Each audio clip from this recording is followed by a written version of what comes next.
Último livro da Bíblia, livro do Apocalipse.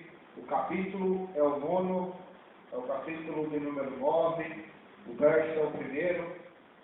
Vamos dar sequência a esse estudo bíblico sistemático do livro de Apocalipse, capítulo por capítulo, versículo por versículo. Hoje é o dia que nós estudamos o capítulo 9, o verso 1, onde nós vamos contemplar aqui, no capítulo 9, a quinta e a sexta trombeta. Quarta-feira passada estudamos sobre as primeiras quatro trombetas, agora vamos estudar a quinta e a sexta trombeta. São fortes. Os irmãos vão ver, são fortes, são palavras pesadas. Meu Deus, meu Deus, meu Deus. Mas são as palavras do Senhor, amém? Como disse Pedro, Senhor, para onde irei? Para onde eu sentarei? Se só tu tens as palavras de vida eterna. E o apóstolo João escreveu no capítulo 1, verso 3 de Apocalipse: bem-aventurados aqueles que ouvem, que guardam e que leem as palavras deste livro, porque o tempo está próximo. Apocalipse, capítulo 9, verso 1. Vamos ver o verso 1. Diz assim: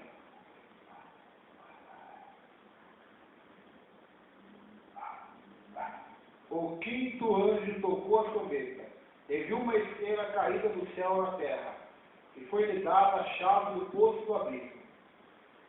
Ela abriu o poço do abismo e subiu fumaça do poço, como fumaça de grande fornalha. E como a fumaceira saída do poço, escureceu-se o sol e o ar. Também da fumaça saíram gafanhotos para a terra, e foi-lhes dado poder como o que tem os escorpiões da terra. E foi-lhes dito que não causassem dano à erva da terra, nem a qualquer coisa verde, nem a árvore alguma. Então somente aos homens que não têm o selo de Deus sobre a fronte, a testa. Foi-lhes também dado não que os matassem, sim que os atormentassem durante 5 meses. E o seu tormento era como o tormento de escorpião, quando fere alguém. Naqueles dias, os homens buscarão a morte, não a acharão. Também terão ardente desejo de morrer, mas a morte fugirá deles. O aspecto dos gafanhotos era semelhante a cavalos preparados para a peleja. Na sua cabeça havia como que coroas, parecendo de ouro, e o seu rosto era como o rosto de homem. Tinham também cabelos como cabelo de mulher, e os seus dentes como dentes de leão. Tinham couraças como couraças de ferro, e o barulho que as suas asas faziam era como barulho de carros de muitos cavalos, quando correm a pelejar. Tinham ainda a cauda como escorpiões e ferrão.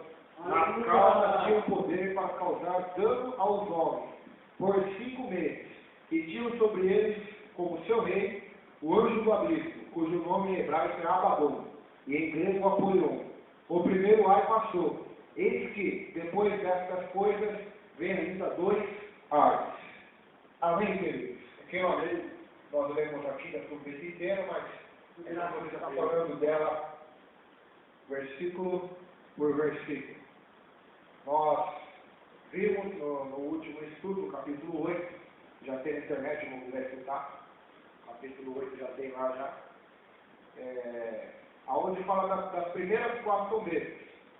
E no último versículo do capítulo 8 diz assim, no verso 13, Apocalipse 8, 13: então vi, e ouvi uma águia que voando pelo meio do céu dizia em grande voz: ai, ai, ai dos que moram na terra, por causa das restantes vozes da trombeta dos 3 anjos que ainda têm de tocar. Então aqui nós entendemos que essas 6 últimas trombetas, a quinta, a sexta e a sétima, são piores do que os 7 selos, e são piores também do que as 4 primeiras trombetas. O juízo de Deus para com o planeta Terra, ele vai cada vez mais se estreitando, cada vez mais sendo forte, cada vez mais sendo específico na humanidade. Então, Essa quinta trombeta começa dizendo que o quinto anjo tocou a sua trombeta e viu uma estrela cair do céu na terra. Foi dada a chave do poço do abismo. Então, quando este quinto anjo toca a trombeta, João viu uma estrela que acabara de cair do céu. Como o pretérito perfeito do verbo grego indica, esta é diferente da estrela que havia caído quando soar da terceira trombeta, pois recebe a chave para abrir o poço do abismo. Trata-se de um ser vivo, provavelmente um mensageiro angélico. É chamado de estrela por refletir-se nela a glória de Deus, e também porque tinha vindo para cumprir uma missão de julgamento divino. Noutras palavras, não é um dos anjos caídos que haviam seguido Satanás. A palavra caiu aqui simplesmente significa que ele desceu do céu de um modo veloz. Alguns, contudo, especulam a queda, ora em estudo Deus num passado distante, e que essa estrela seria o próprio Satanás, como mencionado em Lucas, capítulo 10, versículo 18. Então, muitos teólogos dizem que essa estrela caída, que caiu aqui no Apocalipse 9, é Satanás. E por que eu falo isso, irmão? Para explicar para os irmãos o verdadeiro sentido da palavra de Deus. Só que Satanás já tinha caído com seus demônios há muito tempo atrás. Se essa palavra voltou no passado, com certeza esse juízo então já aconteceu. Não aconteceu, vai acontecer aí. Então essa estrela caída significa o quê? Nós estudamos na Bíblia, eu falei aqui acho que esses dias, agora atrás, que estrela na Bíblia tem vários significados. Em Apocalipse, lá no primeiro capítulo, simboliza os pastores, as 7 estrelas e 7 castiçais. 7 castiçais, as 7 igrejas. As 7 estrelas e 7 pastores. A estrela também é o símbolo de Jesus, a resplandecente estrela da manhã. A estrela também é usada na Bíblia como símbolo de anjos. Meu Deus, meu Deus, Anjos de Deus, como aqueles expulsos do céu. Porque nós lemos em Lucas capítulo 10, versículo 18, Jesus fala assim, eu vi Satanás cair como um raio do céu. Então, pelo fato de Jesus ter dito isso, e os profetas também confirmando que Satanás caiu do céu como uma estrela. Os teólogos colocam essa queda nesse versículo, só que esse versículo não tem nada a ver com a queda de Satanás. Está claro aqui no texto. Esse versículo é um anjo de Deus que toca a trombeta, então uma estrela cai da terra no céu, e essa estrela não é um meteoro. Está claro aqui que o meteoro não tem chave na mão para abrir poço. O meteoro não é um ser vivo, o meteoro é um ser inanimado. Então, com certeza, esse aqui é um anjo de Deus, essa estrela caída, com uma missão. Ele tem uma chave, e essa chave vai abrir o abismo. Eu não dei essa aula aqui ainda, mas podemos dar um dia, sobre o inferno. O inferno tem separações. Como isso? Tem um lugar dos condenados e tem um lugar que chama prisão. Não sei se no grego é Tártaro, Geena. É uma prisão de anjos caídos. E tem anjos que estão presos ali, anjos caídos quando eu falo é demônios. Estão presos ali desde a queda de Satanás. Desde a rebelião dos anjos. Alguns teólogos chegam a dizer que eles são muito mais maléficos e poderosos que o próprio Satanás. São anjos que estão presos ali desde a fundação do mundo, aguardando só o momento deles serem soltos para vir por essa terra, matando, roubando, destruindo e aniquilando.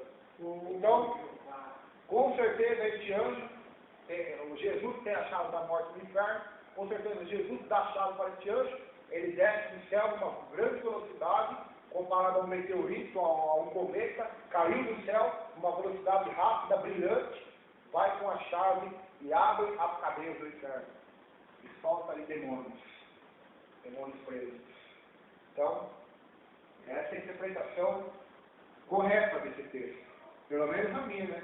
Tem tantas divergências entre os teólogos, mas a que mais se encaixa com o texto aqui, que nós acabamos de ler. Essa interpretação nos levaria à conclusão de que Cristo, que tem a chave do inferno e da morte, abdicara temporariamente desta prerrogativa em favor de Satanás, para que este o ajudasse a cumprir o julgamento de Deus. A Bíblia, porém, não diz especificamente que essa estrela é Satanás. Assim não podemos estar certos quanto a essa ideia. Entretanto, suposição de ser a estrela um ser angélico é muito mais provável. Alguns creem ser ele o mesmo anjo que no capítulo 20 vem do céu com a chave do abismo para prender Satanás por 1000 anos. Apocalipse capítulo 20, verso 1 a 3, o anjo desce e prende Satanás no abismo. Alguns teólogos acreditam que é o mesmo anjo. Esse mesmo anjo que tem só essa função no céu temporário, de abrir e fechar o abismo, a chave do abismo. O abismo, de acordo com o Salmo 55, verso 23, refere-se às profundezas do inferno, um local de punição para os pecadores. O abismo era considerado pelos judeus como um grande e profundo buraco no centro da terra. É um outro nome para designar o local dos mortos, Romanos 10, 7. Uso idêntico é feita a palavra Hades, em Atos capítulo 2, verso 27. É também o local para onde os demônios foram mandados, Lucas capítulo 8, verso 31. Quando Jesus tem Meu Deus. o demônio ali, o demoniado que é a legião, o que a legião profeta? Não nos mande para o abismo. Nos mande por portas, menos para o abismo. Então, olha aí, criança. Olha aí onde esses anjos estavam presos, no abismo. E até quando aquela legião vê Jesus, eles ficam com medo, eles se prostram e dizem: bem sei que tu és o Santo Filho de Deus. Rogo-te que não nos mande para o abismo. Agora tem uns tons aí que diz que o diabo é o rei do inferno, né, que manda lá, que pune as almas, que judia, que... Como se ele gostasse do inferno, né? Fosse a casa dele, ele tivesse um trono ali, nem nada. Só que o inferno é um lugar que até eles têm medo. Até os anjos caídos têm medo. Porque lá, pecadores humanos e anjos que caíram e pecaram eternamente serão atormentados. Então você vê aí que é só um pouquinho de bom senso. Essas visões que as pessoas têm aí. Tem vários DVDs aí, você vê na internet, pessoas que dizem que são arrebatadas, vão até no inferno, e lá elas vê o diabo engarfando as almas, chicoteando. Só que é visão humana. Você vê de Gênesis, Apocalipse, você não tem base bíblica para dizer isso. Pelo contrário, você tem base para acreditar que lá eles também são atormentados. Eles atormentam aqui na terra, mas lá eles não vão atormentar, eles vão ser atormentados também. Está na Bíblia, irmãos. Apocalipse diz que o diabo, quando o Espírito falso profeta, vão ser lançados no lago de fogo e enxofre e serão atormentados de dia e de noite. Eles não vão ter tempo para ficar atormentando os outros. Eles serão atormentados por Deus. Então quem que atormenta o inferno? É o Deus que a maioria não gosta, né? É o Deus da Bíblia. É o Deus verdadeiro. Ah não, Deus não manda ninguém para o inferno, quem manda é o diabo. Quem manda é a própria pessoa. Está na Bíblia. Quem lança para o inferno é Deus. E quem leva para o céu é Deus também. O povo nunca sabe, o bicho nunca gosta. Entendeu? Isso está na Bíblia. Então, as pessoas querem um Deus bonzinho. Esse é o Deus que muitos pregam, o Deus bonzinho. O Deus que vai levar todo mundo para o céu. O Deus que não atormenta ninguém, o Deus que não mata, só que cura. Mas a Bíblia diz que ele mata, ele cura, ele exalta, ele humilha, ele abate. É o Deus da Bíblia, querendo ou não. Por que os irmãos acham que a morte na cruz foi terrível? Porque o pecado nosso estava sendo colocado em Jesus. Por isso foi terrível. Porque Jesus estava sofrendo a ira de Deus em nosso lugar. Deus, porque Deus nos amou para nos salvar, depositou toda a ira dele, que era em nossa, no lugar de Jesus, para que através daquele ato puro, santo de Jesus, que é o sacrifício, trouxesse para nós o perdão, a remissão dos pecados, através do derramamento daquele sangue justo, que não era de animal, como era do Antigo Testamento, mas era do Cordeiro verdadeiro de Deus. Então ele tirou o pecado e nos trouxe a salvação. Então, esse é o Deus da Bíblia, um Deus que é amor, um Deus que é justiça. Meu Deus. Nós vamos continuar, está gostoso. Tem um versículo longe que vai demorar um pouquinho no verso 1. Talvez o capítulo vai ser em duas partes. Um pouco hoje e um pouco sexta-feira. Abre lá Apocalipse 20, verso 1 e 3, para você ver o anjo prendendo Satanás. Apocalipse capítulo 20, verso 1 ao 3.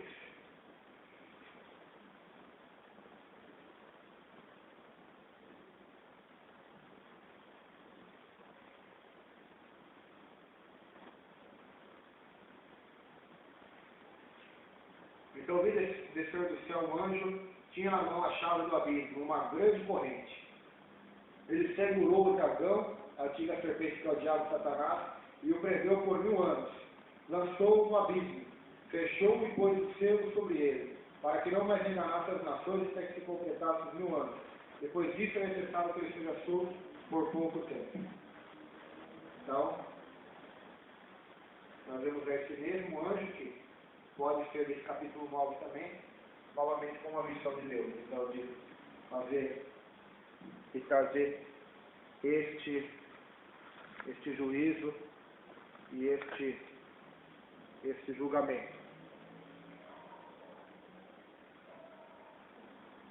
Aleluia. A tanque que fecha o abismo acha-se colocada do lado de fora, de modo que qualquer que seja pessoa ou coisa que esteja do lado de dentro, encontra-se impossibilitada de sair. Porém, quando esta estranho anjo abre a porta do abismo, sai uma nuvem de fumaça grande o suficiente para escurecer o sol e o ar. Apesar de a Bíblia não especificar, isso indica a presença de fogo no abismo, o Sheol, como em Números, e Hades como no Novo Testamento. É sempre um lugar de punição. São o mesmo local. Jesus descreveu como lugar de tormento. Lucas 16 fala da história do rico e do Lázaro, onde o rico vai para o lugar de tormento. Vai ser atormentado nas chamas do inferno. Alguns, contudo, dividem-se em muitos compartimentos. Então, aqui nós vemos que, quando este anjo toca a trombeta, uma estrela caindo do céu na terra, foi dada a chave do poço do abismo. Então, muitos teólogos interpretam essa estrela como Satanás, aquela que caiu do céu. E muitos teólogos interpretam essa estrela como anjo de Deus. Eu disse aqui para os irmãos as duas opiniões, e a minha opinião é sobre que este anjo seja um anjo de Deus, com a missão de trazer juízo para a terra. Até porque Satanás não quer isso. Satanás jamais vai querer que o juízo se manifestasse na terra. Por ele, o homem viveria nesse mundo num paraíso de pecado. Sabia que por ele esse mundo seria um paraíso de pecado. Por ele, Adão e Eva estavam até hoje no jardim do Éden, lá comendo da árvore da vida. Por ele, pecaram mesmo. São já seres rebeldes, igual a ele. Então, por ele. Porque se Deus não tivesse expulsado Adão e Eva no paraíso, eles jamais teriam perdão também. Sabia disso? Porque eles seriam como anjos, seres eternos e em pecado. Então jamais teriam perdão também. Então por isso Deus expulsou eles do jardim e disse: agora vocês vão morrer. Quer dizer, vocês vão pagar o preço do pecado, a morte. Então, esse aí é a grande questão. Então cada um aí fique com a opinião que lhe for melhor. Os anjos na Bíblia, especialmente na poesia, são chamados de estrelas. Vamos ver. Jó capítulo 38. Jó capítulo 38.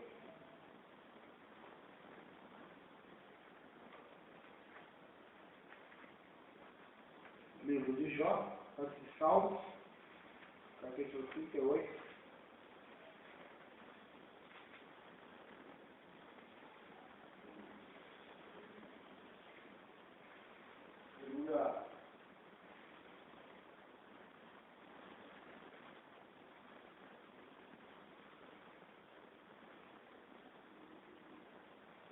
Jó capítulo 38, versículo de número 4.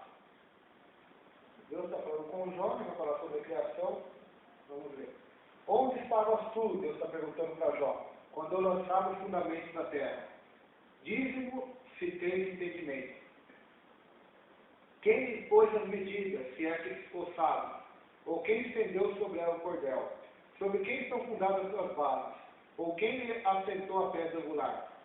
Quando as estrelas da alva juntas alegremente cantavam e rejubilavam todos os filhos de Deus. quando Deus estava criando a terra, as estrelas da alva, do amanhecer, que também é um nome dado a Satanás, cantavam e rejubilavam os filhos de Deus. Quem são eles? Não somos nós, porque nós ainda não havíamos sido criados. Deus estava criando a terra, o último a ser criado foi o homem. Então, quando Deus estava criando, os anjos, que são também chamados de estrelas do amanhecer, seres de brilho, de glória, eles cantavam, meu Deus, e se rejubilavam alegremente. E eles também são chamados de filhos de Deus. Aqui neste versículo, nesta poesia. Então, daí vai a opinião de cada um a essa suposta estrela caída. Se é um anjo de Deus ou se é um anjo caído, que é um demônio. Então, quando você ouvir a palavra anjo caído, ou eu mesmo já falo anjo caído, qualquer pregador, anjos caídos são os demônios. São aqueles que caíram do céu, que foram expulsos do céu, na rebelião junto com Satanás. Estes são os anjos caídos. Aqueles que foram expulsos do céu.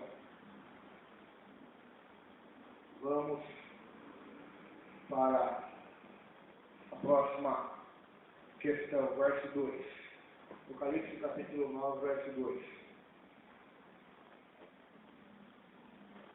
Meu Deus.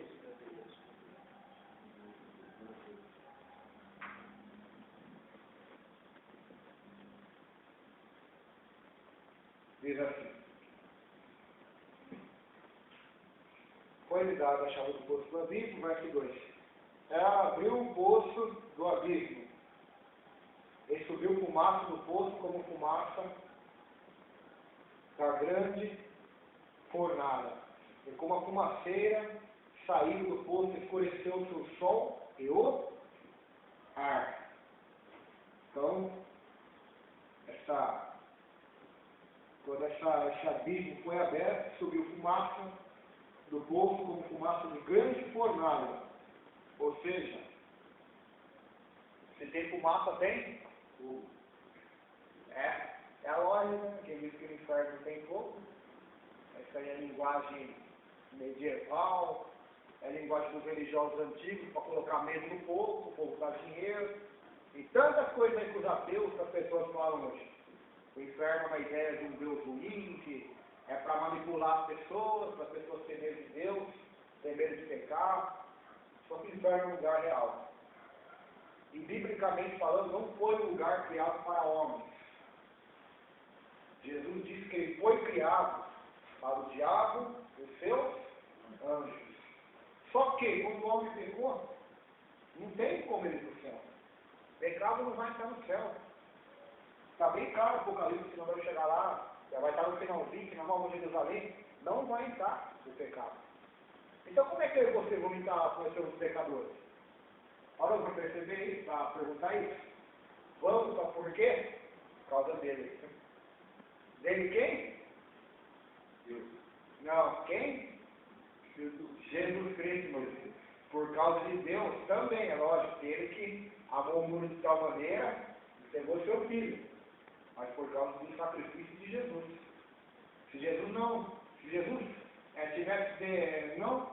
Deus tivesse voltado atrás, falar, não vou me sacrificar. Eu vou voltar para o céu, subir em glória. Acabou. O homem já não tem esperança mais. Já era a esperança. E se cumpriu o versículo lá de Jeremias. Passou-se a seca, findou o verão. E nós ainda não estamos salvos. Então, por isso que nós devemos toda a honra e toda a glória a Jesus. Por isso que os anciãos se prostram e colocam a coroa nos pés de meu Deus, e dizem, digno é o Cordeiro. Ele é digno, irmãos. Sem ele ninguém entraria no céu. Chegaria ao Pai. Ele mesmo disse, eu sou o caminho, a verdade e a vida. Ninguém vai ao Pai se não for por mim. Ou seja, ele é a ponte que nos liga até Deus. Ele é a escada que nos faz subir até o céu. Ele é o elevador. Ele é a escada que nos leva até Deus. É ele. É o sacerdote, é o pastor, é o guia, é o mestre, é o advogado, é o juiz, é o Senhor, é Deus, forte, é príncipe da paz, é maravilhoso conselheiro, é Emmanuel, Deus conosco. É ele que nos leva para o céu. Então, Que nosso coração seja grato a Ele nesse momento. Que nós possamos ser gratos a Ele. Porque nós somos livres desse abismo de fogo por causa dele. Meu Deus. E somente por causa dele. Da sua bondade, do seu perdão e da sua misericórdia. Ele é bom, diz a Bíblia Sagrada.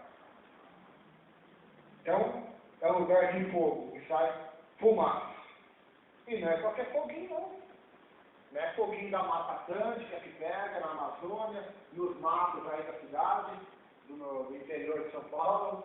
Não é esse foguinho, não. É um fogo que é tão forte que a fumaça cobre o quê? Escurece o sol e o ar. Irmão, o negócio aqui a linguagem aqui é forte. Escureceu-se o sol e o ar.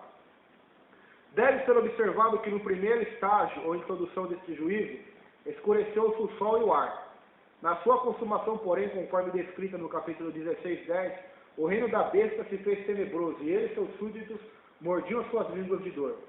Porém, tanto no início como na consumação, o mundo habitável foi mergulhado na escuridão.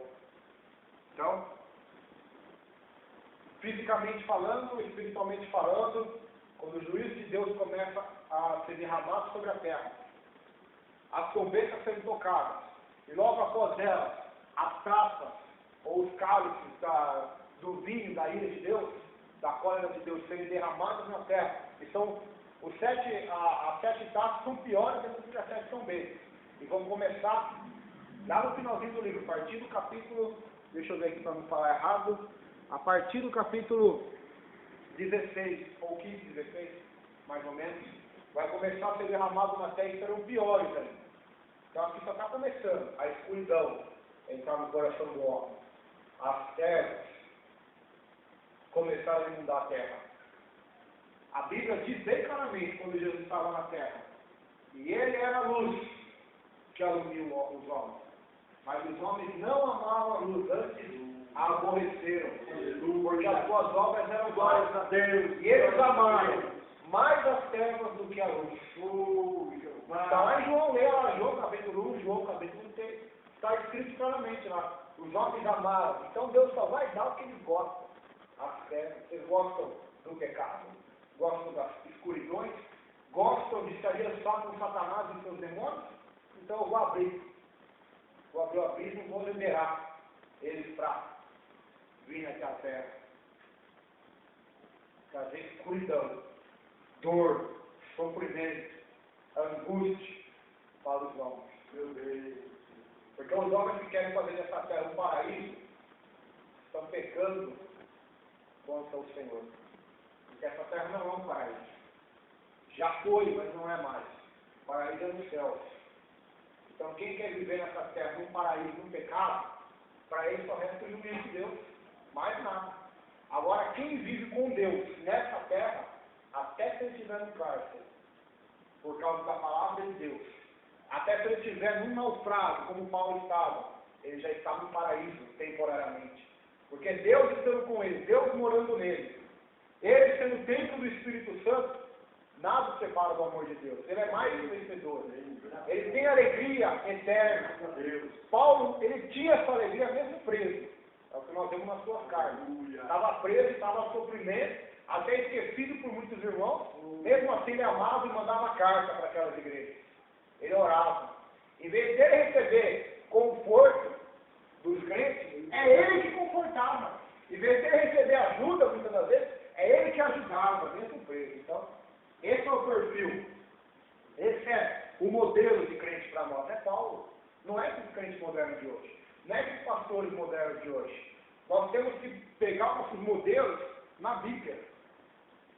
Porque se for para pegar os modelos de hoje, irmão, a maioria murmura, qualquer coisinha já desanima, já murmura, já quer parar. Então, nossos modelos de vida de alegria, vida com Deus, vida de integridade, vida santa, justa, são os profetas, os apóstolos e o próprio Jesus. Esse é o modelo para nós. Aleluia. Seguimos. Então a fumaça, a escuridão começa a tomar conta da terra. O poço do abismo. Alguns estudiosos traduzem também por fenda do abismo. Isto é, porque o termo grego fiar tem esse sentido. O poço do abismo aqui referido não quer dizer apenas o abismo, sentido comum, mas o poço do abismo, isto é, o mais interior da cova, ou seja, o lugar mais interno. O abismo com um poço. Se o próprio abismo já é um poço, já é um buraco de escuridão, de fogo e sofrimento, dentro desse lugar tem um lugar interno, um lugar mais baixo do que o mais baixo de todos do abismo, que é chamado de poço. Ou seja, o lugar mais baixo do abismo. Poço é o lugar que é o lugar baixo, mais baixo.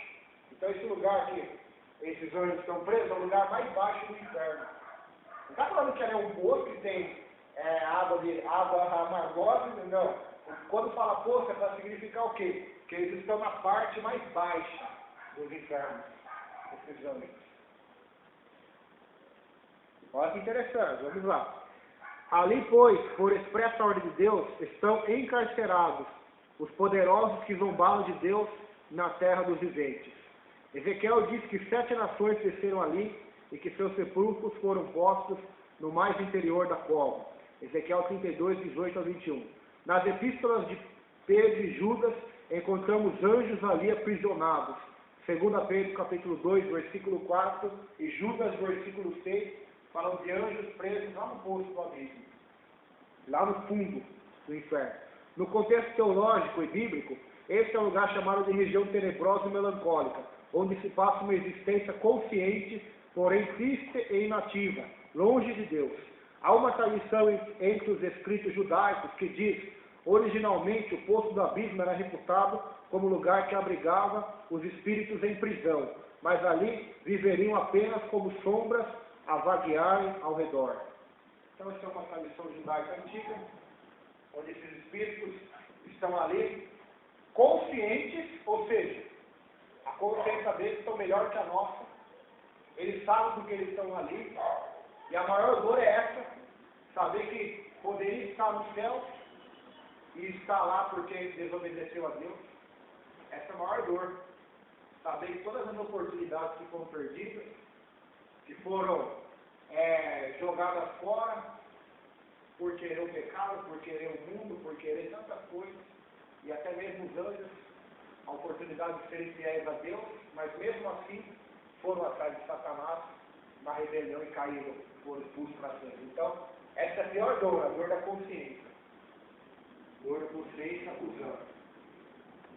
Se é ruim, irmão, quando a nossa consciência pesa, às vezes a gente pode perder o sono. Imagine viver eternamente com a consciência pesada no limite. É a maior dor que tem. A dor nem tanto será externa, mas será interna também. Será externa e interna. Então vai ser terrível. A dor vai ser inimaginável. Eles estão ali, conscientes, porém inativos. Não podem fazer mais nada. Não tem como sair de lá mais. Não tem. Estão presos para sempre ali. Não tem uma saída. Porque está escrito assim na Bíblia.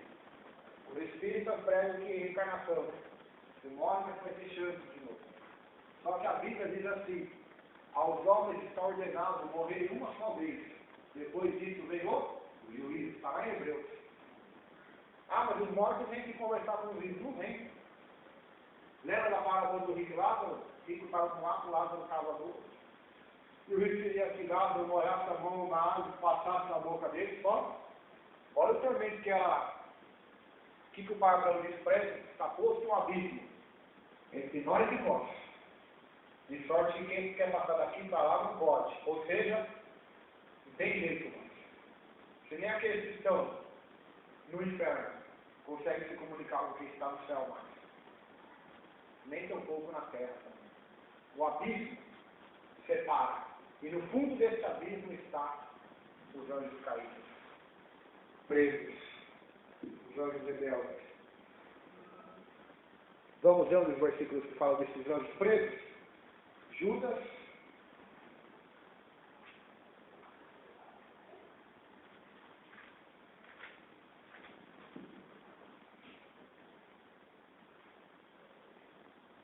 Verso 6. Judas, olha o livro do Apocalipse. Judas, versículo 6, diz assim: e a anjos, os que não guardaram seu estado original, mas abandonaram seu próprio domicílio, ele tem guardado sob trevas em algemas eternas para o juízo do grande dia.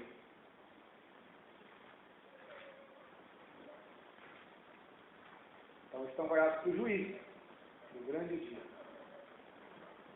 Pedro, 2 Pedro, capítulo 2, verso 4, diz assim: Ora, se Deus não poupou anjos quando pecaram antes, precipitando-os no inferno, os entregou a abismos de trevas, reservando-os para o juízo. Então, eles estão presos em abismos de trevas, os pozos, o fundo dos infernos. Estão presos ali, para o dia apropriado do juízo de Deus. Então,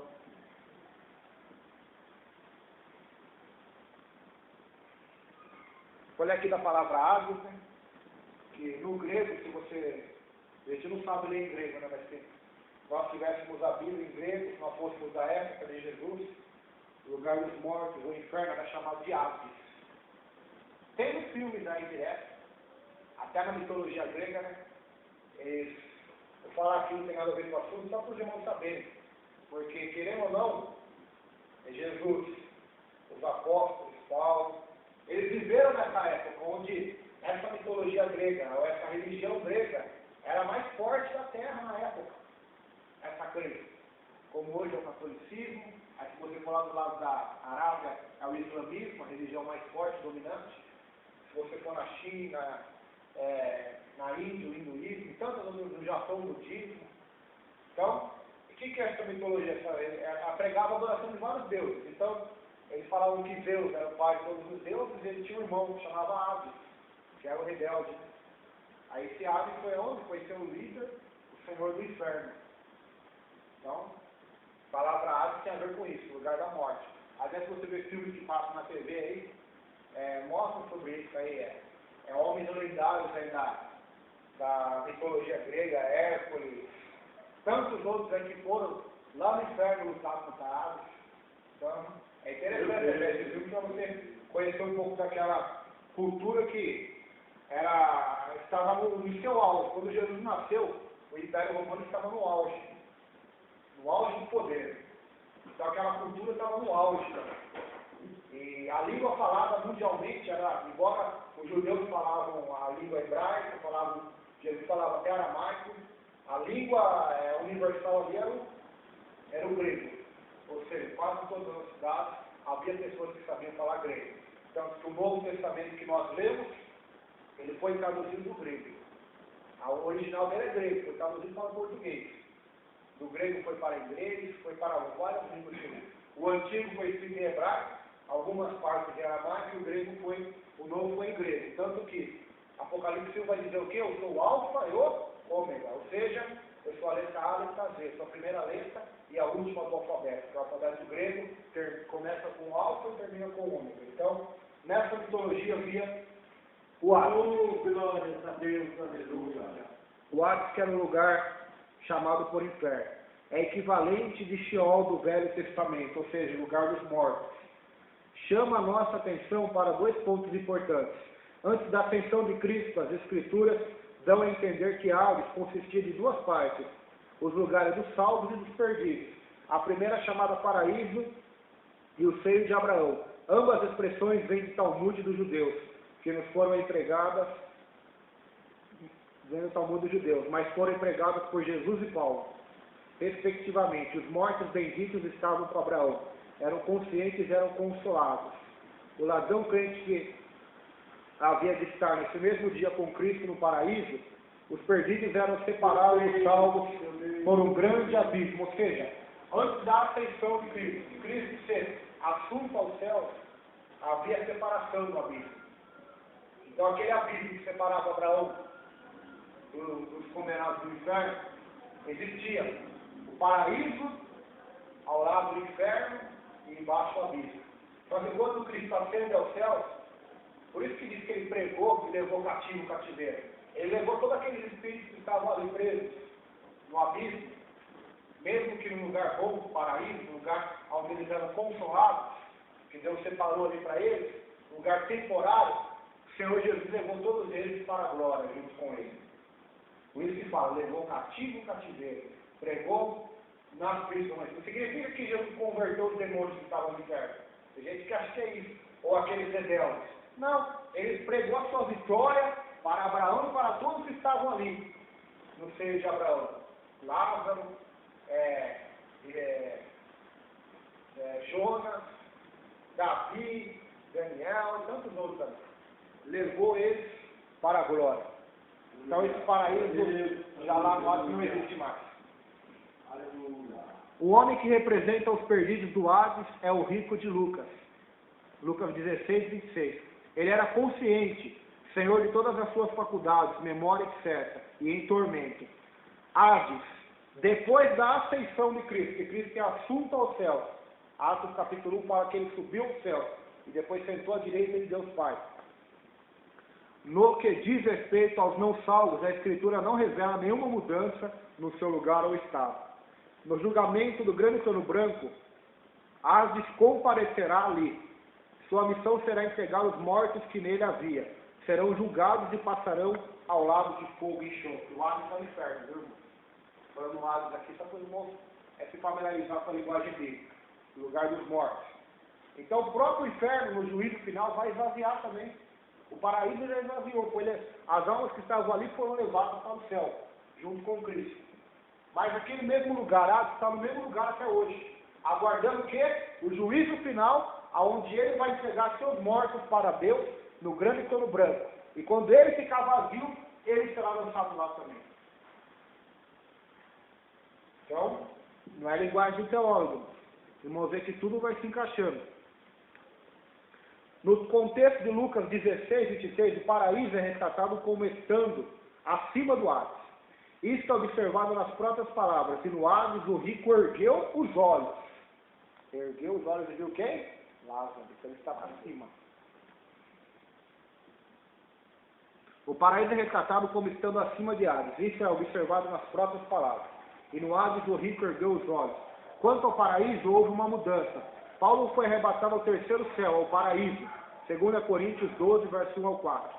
O paraíso agora está na imediata presença de Deus, debaixo do altar, em frente do trono. Apocalipse 6, 7. Entende-se que, Efésios 4, 8, verso 10, indica a ocasião da mudança. O que diz Efésios, capítulo 4, verso 8 e 10? Diz isso aqui, ó. Subindo ao alto, levou cativo o cativeiro. Acrescenta-se imediatamente que ele, Cristo, tinha primeiro descido às partes mais baixas da terra, isto é, a parte do Hades que é o paraíso. As almas que foram mortas durante o período sombrio da grande tribulação são imediatamente colocadas debaixo do altar, que evidentemente é parte do paraíso. Durante o período atual, os salvos que morreram estão ausentes do corpo e presentes com o Senhor. Então, isso aqui é só para os irmãos entenderem um pouco da linguagem escatológica bíblica, que antes de Jesus vir à terra, morrer e ressuscitar e subir aos céus, as pessoas que morriam com Deus, como é o caso de Abraão, Isaac, Jacó, José, Daniel, Sadraque, Mesaque, Abednego, Jeremias e tantos outros, eles viam para esse paraíso, que não é do céu ainda, propriamente dito. Eles iam para esse lugar, e eles eram consolados, diz a Bíblia. Não eram atormentados. E os ímpios iam para onde? Iam para o inferno, para o Hades, que até hoje eles estão lá, aguardando o juízo final. E havia um abismo que separava os dois lados. Só que o que aconteceu? Quando Cristo morre, ele desce nessas partes e leva cativo no cativeiro, ou seja, todas aquelas almas, que é chamado também seio de Abraão, aquele local, que é chamado paraíso, leva aquele paraíso ao terceiro céu, ao lugar onde está Deus. Então, a partir de agora, as pessoas que morrem em Cristo vão para lá. E as pessoas que morrem sem Cristo vão para o Hades, para o inferno, aguardar o juízo final. Aonde o próprio Hades vai entregar os mortos para Deus. Então, ele vai ficar vazio. Vamos ver lá onde ele vai ficar vazio. Só para os irmãozinhos que não é coisa da minha cabeça. Apocalipse, meu Deus, meu Deus. Eu já li aqui, mas é gostoso ler. Bastante ler, que fica bem gravado. Né? Apocalipse. capítulo 20, verso de número 13 a seguir. Vamos chegar de novo, não vai lembrar de novo disso, eu vou falar de novo. Mas acabou esse assunto aí.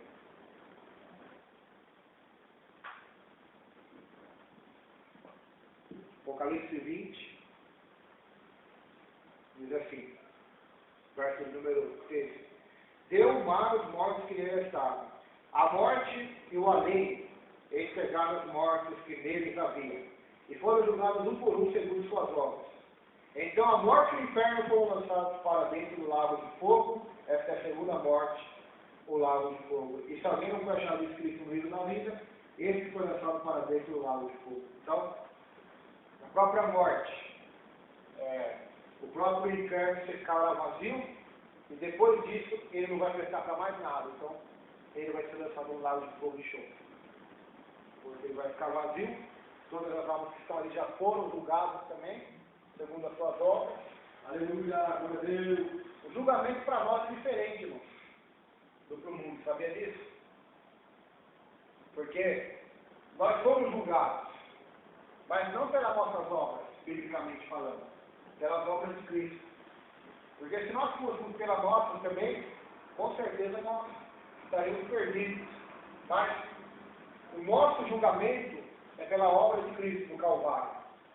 Mas Deus ainda assim vai julgar nossas obras. Como? Para nos galardoar. O que foi feito para a glória de Deus receberá galardão. O que não foi, será queimado no fogo, diz a Bíblia. No tribunal de Cristo. Então, o julgamento dos ímpios será pelas suas próprias obras. Pois eles não vão ter o nome escrito no livro da vida, não vão ter advogado, que é Jesus, então não vai ter chance de salvação. Porque a Bíblia diz que todos pecaram e estão destituídos da glória de Deus. Então, vai se tornar impossível a salvação sem Jesus. Impossível. Apocalipse 9, vamos para o terceiro versículo.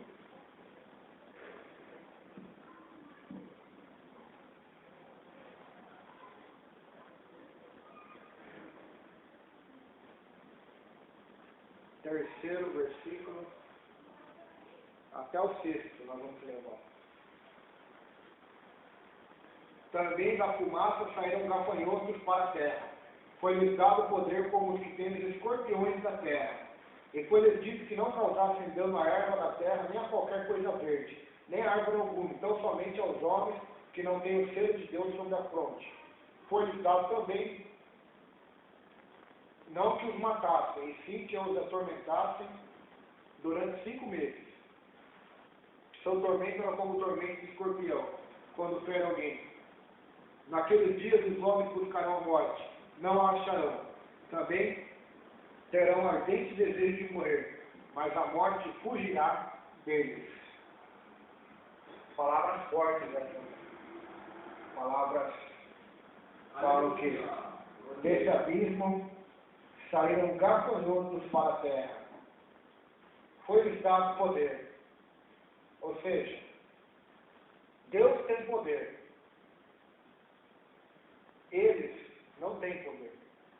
É dado a eles poder. Assim como nós não temos poder também.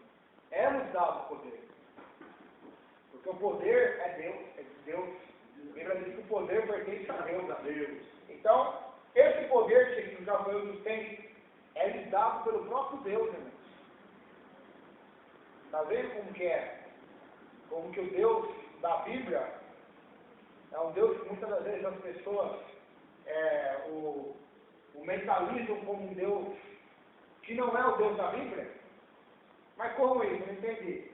O Deus da Bíblia, as pessoas o mentalizam só como um Deus bonzinho, um Deus que não pune, que não julga, um Deus, Papai Noel, que faz tudo que as pessoas querem.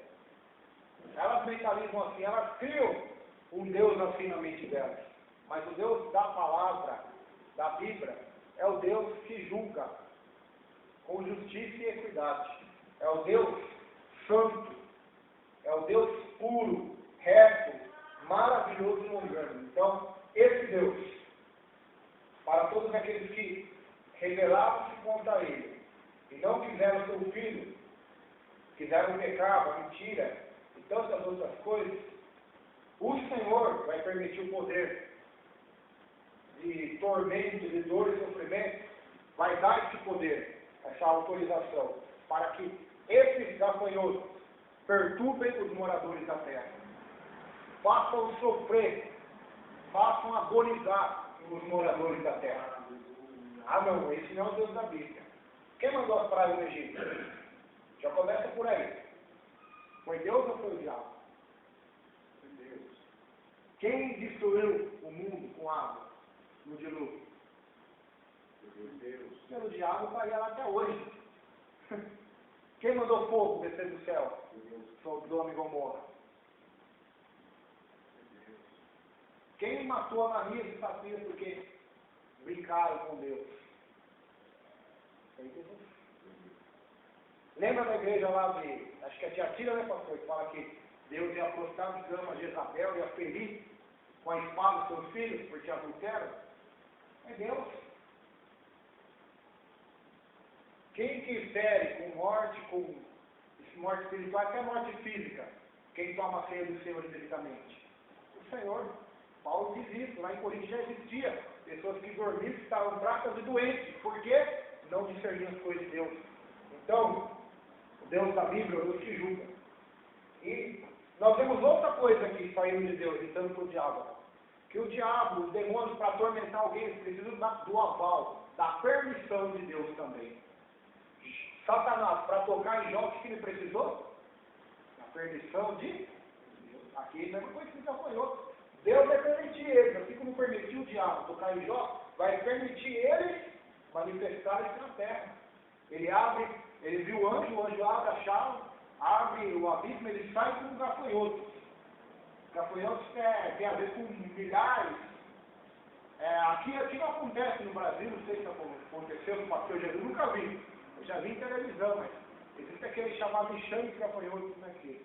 Chega até a escurecer, de tantos gafanhotos que vem uma praga, que vem em milhares e milhões, e vem devastando tudo. Então, onde ele cai, ele então, só que esses aqui eles são diferentes, eles não comem erva. Não, eles vão comer o feromônio. Não pode, olha que forte isso, irmão. Eu brinco um pouco pra gente conta aí, porque se for falar mesmo, o negócio é sério. Eles não comem erva. Está escrito no livro, você leu, olha. O que eles comem? Será então? Eles não comem. Eles não danificam árvore nem coisa verde. Eles também não tocam. Lembra que eu falei dos 144 mil salários? Aqui fala sobre eles também. Que eles vão atormentar aqueles que não têm o selo de Deus sobre a fronte. Ou seja, quem tem o selo de Deus, que são o caso daqueles 144 mil, eles não vão chegar nem perto. Não vão poder tocar neles. Então aí nós vimos o controle de Deus, irmãos. Que o poder de Deus excede todas as coisas. É um Deus maravilhoso, é um Deus todo-poderoso. Então, até o poder que o diabo tem, lhe é dado, lhe é permitido por Deus. E os demônios. Mas é ele que tem todo o poder nos céus e na terra. Ele é o rei da glória. O salmista disse, uma coisa eu disse, o poder pertence a Deus. Duas coisas eu falei, o poder pertence a Deus. Então, o poder pertence a Deus. Vamos ver o comentário aqui do livro? Escondido na fumaça que se espalha através do mundo, há uma multidão de gafanhotos. Eles saem da fumaça em terríveis nuvens, embora Deus tenha usado gafanhotos numa das pragas enviadas sobre o Egito, que está em Êxodo 10, verso 4 ou 6, possui esta uma dimensão muito maior. Esses gafanhotos são piores do que aqueles dos dias de Joel, que houve escurecendo o sol, chamaram os israelitas ao arrependimento. Joel capítulo 2, verso 10 ao 14. Na época de Joel também, houve gafanhotos que Deus mandou para os israelitas, como juízo para eles se arrependerem também. Eles não são gafanhotos comuns. Não são gafanhotos da terra. É? Ah, não, mas isso só tem na terra. O que Deus disse? Que lá no bicho não morre. O inferno, o verme. Então, o verme é um animal da terra. O verme é um animal que tem aí na barriga de um monte de gente, né, que tem que tomar o remédio para mandar ele embora, que come os mortos no caixão. lá vai ter vermes, e eles são mais poderosos do que os vermes da terra. Porque esses não morrem. Os vermes que comem os mortos lá no cemitério, eles morrem. Os vermes que muitas das vezes querem estar nas nossas barrigas, nós tomamos um remédio ali, uma pílula, um remédio com mercuridade e morrem, vão embora. Mas esses não morrem. Então nós vemos a diferença. Só falando sobre isso para os irmãos entenderem. Os gafanhotos não são comuns. Eles saem do abismo. O poço sem fundo. A descrição nos versos 7 e 10 confirma não serem como os gafanhotos que conhecemos. Talvez sejam assim chamados não devido à sua forma, mas por causa de sua natureza devoradora.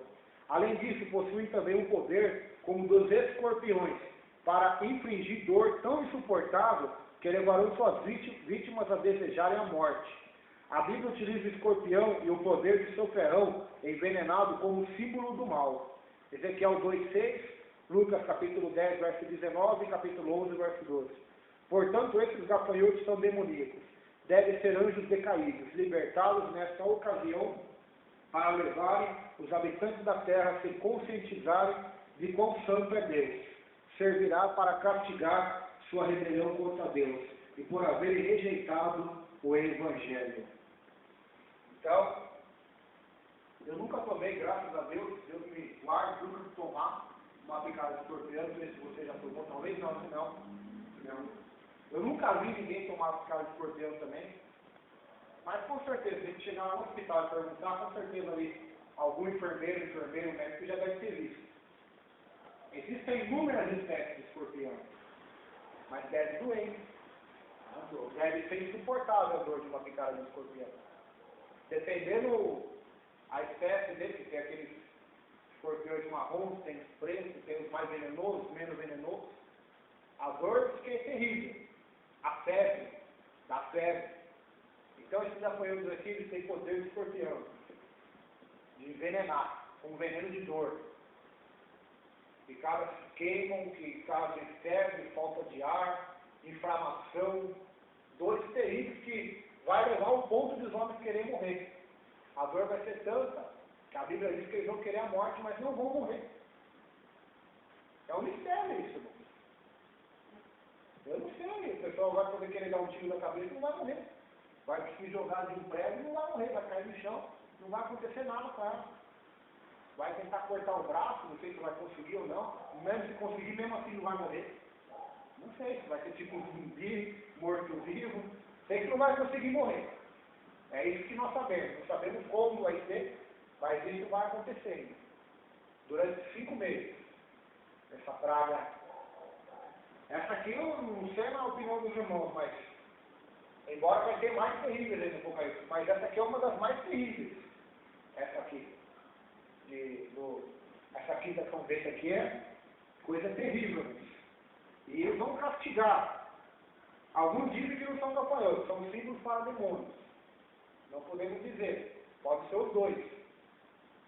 Agora, como que ele está abrindo o abismo, esses seres com certeza são demônios. Não sei se eles vão vir na forma de gafanhoto, se eles vão se transformar, como vai ser, o mistério que é. Só Deus é que sabe. Mas uma coisa é certa, eles vão ter dano e veneno de escorpião, tanto na boca como na cauda. Então vai... Eu já vi. Ele, se olhando nele, ele tem a forma de um homem, de uma pessoa mesmo. É a forma de uma pessoa. Se desce de rebanho, de multidão. Isso também é bastante. Se você olhando assim, ele vem de uma forma de pessoa mesmo. Eles vão ser terríveis, esses. Aliás, até porque não vão ser da terra, né? Vão sair lá do abismo. Eu sei, né? Sabe Deus o que lá será isso aí, irmão? Que está preso lá, até hoje. O negócio é tão ruim que está preso, se fosse bom estava solto, né? É igual do que ele está, né? Se fosse coisa boa, não estava. Porque os demônios são coisa boa. Não. Eles estão soltos, não estão? Mas por que essa espécie de demônio está preso? São mais ruins do que os ruins ainda. Mais ruim do que o mundo. Olha aqui, parar para pensar, irmão, tem lógica, né? Não pode Esse pode soltar ele já estava com tudo. Ministério. Mas vamos continuar. Gafanhotos comuns destruiriam a vegetação, plantas verdes, lavouras, árvores. Eles viriam numa nuvem e atacariam a terra cultivada, movendo-se através dos campos e pomares, desnudando toda a vegetação, mas a esses gafanhotos é ordenado especificamente que não danifiquem a flora. Prova isso serem eles diferentes daqueles que conhecemos. Sua missão é ferir os seres humanos. A Bíblia não adianta quem lhes deu tal ordem. Vemos que aos gafanhotos é vedado também causar dano àqueles que trazem o selo da palavra de Deus em suas testas. A palavra de Deus mostra como Jeová havia preservado os israelitas fiéis no deserto contra as cobras e escorpiões. Deuteronômio 8,15. Esta distinção lembra-nos de igual modo o fato de Deus ter limitado por ele Satanás quando este saiu a tentar a Jó. Deus, que é todo-poderoso, está ainda no trono, possui o controle final das coisas, incluindo o que acontecerá no período de tribulação e juízo. João já identificou os que trazem o selo de Deus em sua testa. São 144 mil das 12 tribos de Israel. Nesta ocasião, eles ainda estarão na terra. E aqui hão de ser protegidos das tormentas provenientes desses gafanhotos demoníacos. Alguns creem que os 144 mil são de fato os que, ao se converter ao Senhor Jesus Cristo, receberam o selo de Deus em suas testas. Esses gafanhotos têm sua ação limitada de duas outras formas, de acordo com o versículo 5. São proibidos de tirar a vida dos que não trazem o selo de Deus. Só poderão causar-lhes danos por 5 meses. Quer dizer, eles não vão poder matar ninguém também, tem essa. Eles não vão poder tocar nas florestas, nas coisas verdes da natureza, e não vão poder matar aqueles que eles vão atormentar. Eles não vão poder tocar nos escolhidos de Deus, que estão marcados, e eles vão poder somente ferir os ímpios, mas não matar. Então vocês veem que Deus tem controle de tudo, irmão.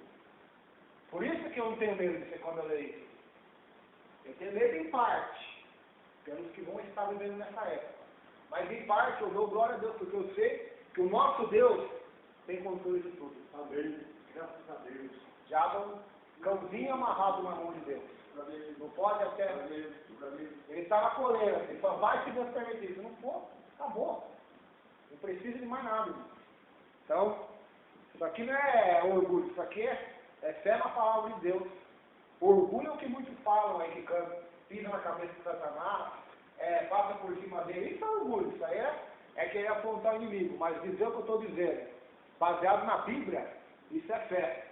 Isso é crer que Deus é maior, que Deus é poderoso e que Ele governa sobre tudo.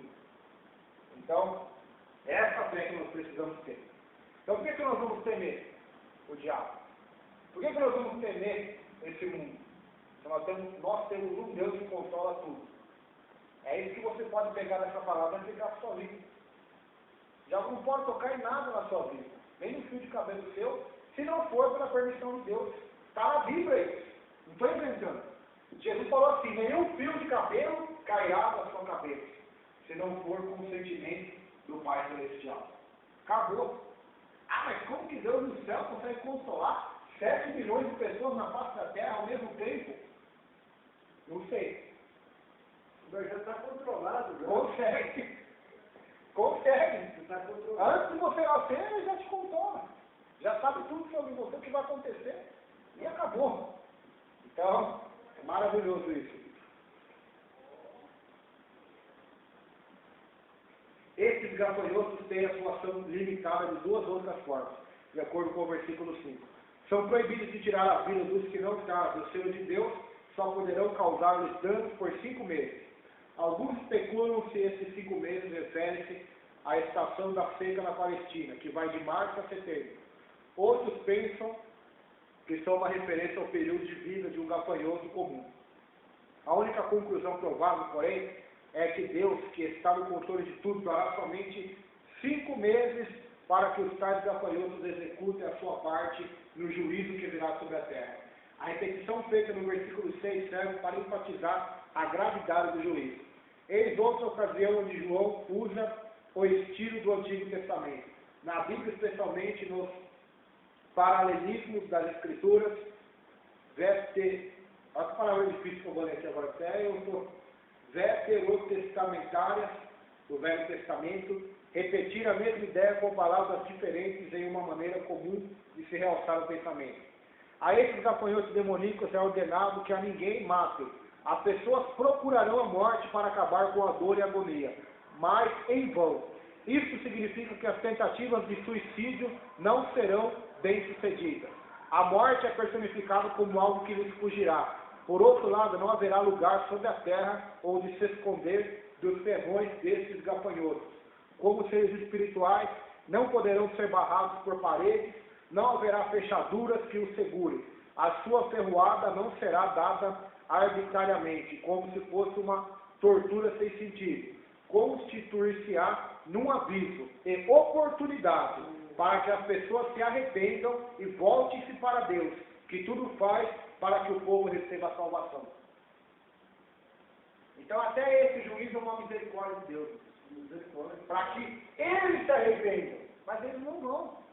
Eu já vou adiantar aqui, nós vamos ver só sexta-feira isso, mas se você for lá no verso 20 e 21, você vai ver que eles não se arrependeram, no mesmo capítulo aí, não se arrependeram. Mesma coisa que o faraó viu as 10 pragas, arrependeu. Não tem milagre nenhum. Embora pode ajudar, embora muitas pessoas que veem milagres se convertem, mas ver milagres, ver sinais e prodígios, não é segurança de salvação. Não é certeza que a pessoa que vê vai se salvar. Não é. Quantos já viram e se salvaram? Quantos até receberam e já não se salvaram? Na Bíblia, em todo o decorrer da história do homem. O que salva é o arrependimento. É o que está escrito aqui, é o arrependimento para com Deus através de Cristo Jesus. Esse é o que salva. O resto, você pode ver como descer do céu. Se não se arrepender, não há salvação. Meu Deus, meu Deus. Jesus disse assim, lá no Evangelho, se vocês não se arrependerem, todos perecerão. Então a ordem é clara, arrepender-se. Arrepender-se. Arrepender-se e crer no Evangelho. Então, esses gafanhotos são terríveis. Eu vou me esconder. Não, sou dono do banco. Gerente lá do banco, né? Vou me esconder lá dentro do cofre lá. Quero ver se esses gafanhotos vão me atacar lá dentro. Os humanos não conseguem, né? Entrar lá, mas nem na nossa casa consegue. Vai fechar tudo, as portas, tudo. Os buracos dele, a gente não consegue entrar também. Mas esses aqui, como eu disse, os irmãos, não são comuns. Eles vêm do abismo. Você acha que a parede vai segurar eles? Ferro, tiro, eu tenho armas. Eu tenho veneno de gafanhoto. Vou esparramar veneno na minha casa e não vou chegar nem perto. Esses aqui não são comuns, irmãos. Eles dão esse poder por Deus para atormentar os homens. A missão deles é essa. Não é matar, é atormentar. Aí muita gente vai tentar se suicidar para se livrar desse sofrimento. Vou tentar me matar. Vou me enforcar, vou dar um tiro na cabeça, vou me lançar na frente do carro, do tênis, do caminhão. Não conseguirá. A morte vai fugir deles. É a primeira vez na história que a morte não quer matar. A morte que gosta de matar. Essa agora, até a morte, irmão, olha que maravilha, até a morte. Aqui nós vamos no diabo, nós vamos ver a morte. Até a morte é um cachorro na mão de Deus também. Só toca se Deus mandar. Tanto o ímpio como o ímpio. O que Jesus disse? Tenho nas minhas mãos a chave da morte do inferno. Só morre quem Deus quer. Mas é isso quem se mata. Deus quis também. Senão não se tivesse matado não, filho. Mas se eu quiser, não morre, não adianta. Só morre nessa terra quem Deus quer. Se a pessoa se matou, Deus permitiu acontecer. Se não tivesse permitido, não tinha acontecido. Então Deus não é ruim, Deus vai permitir as pessoas se matar. Não. Deus, a Bíblia diz que o que o homem plantar, ele vai colher. Então, as ações do homem talvez o levaram àquela decisão de suicídio. Então, aquilo Deus permitiu. Assim como Deus permite os homossexuais hoje no Brasil fazer igreja, onde são duas mulheres lésbicas as pastoras, e lá no Rio de Janeiro são dois homens homossexuais pastores. Deus permitiu? Ué, Deus é ruim só porque permitiu aquilo que está acontecendo hoje na Terra? Não. Deus permitiu como prova do próprio juízo dele sobre eles. Pois em Romanos capítulo 1, o que diz? Os homens não adoraram a Deus, não honraram a Deus, mas honraram a criatura. O que aconteceu? Deus abandonou eles a seus próprios desejos. Então, até Deus está em controle disso. Eles só estão vivendo naquela pecaminosidade total porque foram abandonados por Deus. Por quê? Porque adoraram mais a criatura, mais o prazer sexual, homossexual, do pecado. Então, Deus entregou eles a esse juízo terrível. Vamos para a próxima parte, versículo 7 ao versículo 10. Hoje está gostoso, hein? Versículo 7 ao 10. Hoje eu vou terminar até no verso 12. Depois, a sexta-feira, nós vamos dos 13 até o 21, que é a sexta sobrevida.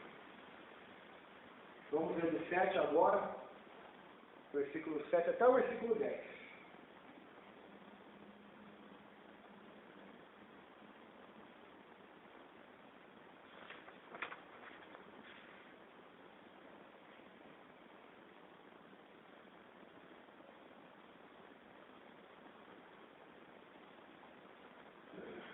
Aleluia. Oh, glória a Deus.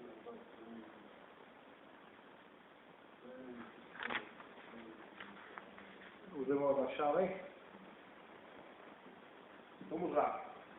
Verso 7. O parecer dos gafanhotos era semelhante aos de cavalos aparelhados para a guerra. E sobre as suas cabeças havia umas como coroas, semelhantes ao ouro. Não é de ouro, é o quê? As coroas não são de ouro, são semelhantes, parecidas. Então nós vamos ver a imitação, né, do capeta, né? Sempre querendo imitar as coisas de Deus. Mas não é original. Esse é o problema. Eu lembro lá do Antigo Testamento, um rei, foi depois de Salomão. Salomão tinha feito escudos de ouro puro. Já é passado? Ele fez um monte de escudos de ouro puro. Só que o outro rei, esqueci o nome do rei agora, que é o filho dele, acho que talvez até o filho dele roubou, não sei se roubou o filho dele. Depois teve a divisão das tribos, né? Ele ficou só com uma, porque ele foi burro, não foi sábio, e até como juiz de Deus, porque Salomão pecou, o profeta disse para ele, ó, Deus vai dividir o seu reino agora. Só vai deixar um macio para você, Salomão, por causa do seu pai Davi, que foi fiel. Então Deus manda juízo, é dividido, por isso que você vai ver depois de Salomão a divisão de Judá e Israel. Israel são as 12 tribos, que ficava um rei, o rei de Israel, e Judá ficava com um rei só, que é uma tribo que é um descendente de Davi. Essa divisão continua até a época de Jesus. Nunca mais conseguiu se unir depois. Somente Jesus vai unir de novo. Então, esse rei, ele vendeu de tudo de ouro, porque ele não sei se era uma guerra, que ele precisava comprar armas, soldados, ele vendeu tudo, então ele fez bronze. O bronze, se você olhar, é mais ou menos semelhante ao ouro, ele brilha também, só que não é ouro. A mesma coisa esses gafanhotos. Eles têm coroas douradas, só que não é ouro. É dourado, mas não é ouro. Hoje é fácil. Você vai nas lojas, aí você encontra aquela loja dourada, mas não é ouro. É só a tinta ali dourada. É uma imitação, perfeito, mas não é o verdadeiro. Então, assim é o inimigo, mano, ele imita, né? Paulo diz que ele se transforma, mas ele não é, mas ele se transforma em anjo de luz. Ele não é mais, ele perdeu a prova, perdeu a luz, a essência. Ele pode até se transformar para enganar o que ele era antes, mas não é mais igual. Só uma semelhança para enganar as pessoas. Só uma semelhança. Tem tanta gente falando, um anjo lindo, um anjo maravilhoso, né, nas religiões, tantas religiões que existem no mundo aí, as pessoas falam que vê anjos brilhando. Quem será que são? Será que são anjos de Deus? Porque se fosse anjo de Deus, primeira coisa, eles não iam fundar uma nova religião. Nem pregar eles iam, porque não é missão deles. Né? Então, você vê que é o próprio diabo, os próprios demônios enganando essas pessoas. E elas acham que é de luz. Por isso que você vai no terreiro, vai no centro espírita, eles falam que são guias de luz. Eles enganam as pessoas.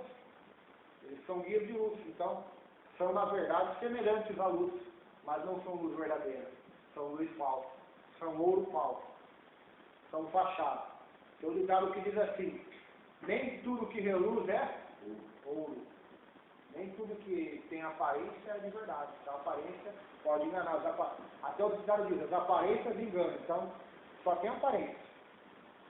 Vamos continuar lendo. Como coroas semelhantes a ouro, os seus rostos eram como rostos de homens, e tinham cabelos como cabelos de mulheres, seus dentes eram como de leões, tinham couraças como couraças de ferro, o ruído das asas era como o ruído de carros, quando muitos cavalos correm ao combate, à guerra, eles tinham caudas semelhantes às dos escorpiões e aguilhões nas suas caudas, e o seu poder era para danificar os homens por 5 meses. É o poder desses gafanhotos. Por 5 meses. Então aqui vai dar uma descrição do aspecto, da semelhança desses gafanhotos.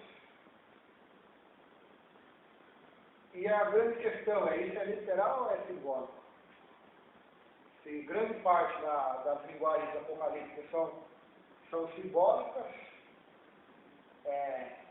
será realmente a aparência deles cara de homem ou cabelo de mulher? Pode ser os dois. Tanto pode ser a aparência, como nós podemos aqui ver vários símbolos nessa mensagem. Rosto de homem tem a ver com inteligência.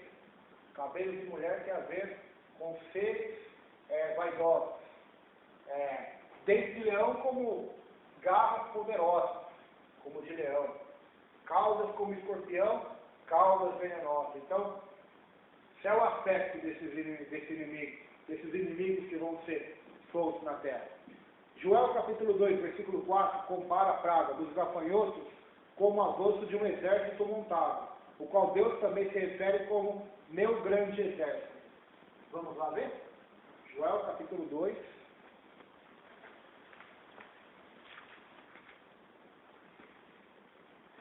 Já pensou, irmão? Você perguntar para os crentes hoje: Deus chama os gafanhotos na Bíblia de meu exército? A maioria nem vai saber o que é isso. Nem vai saber o que é isso.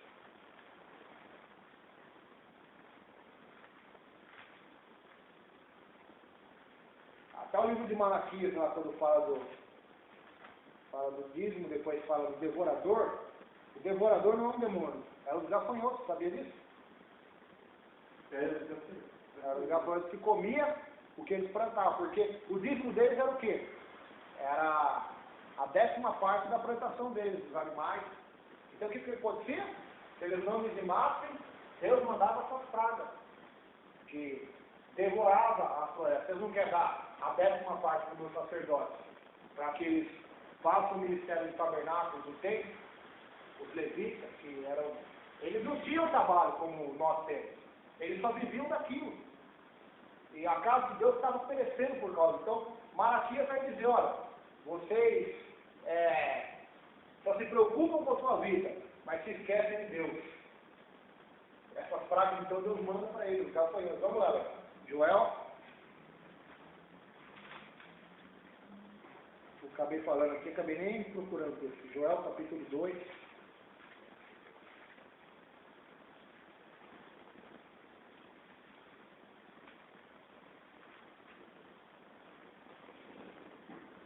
Joel, capítulo 2, verso 25.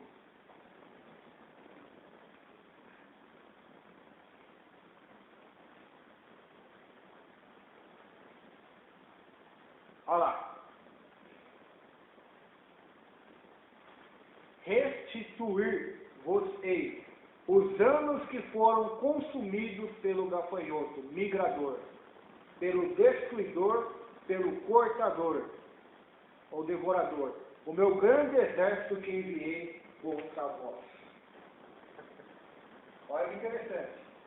Agora você pergunta: por que Deus enviou esse exército de gafanhotos contra os israelitas? Porque o povo era duro. Se fosse só gafanhoto que ele enviasse, Ele enviou o exército da Babilônia também contra Jerusalém. Eles quebraram tudo, queimaram o templo, Nabucodonosor. Deus chegou a chamar Nabucodonosor, um homem ímpio. Nós vimos lá o que ele queria fazer com Sadraque, Mesaque e Abednego, só porque eles não quiseram adorar a estátua dele.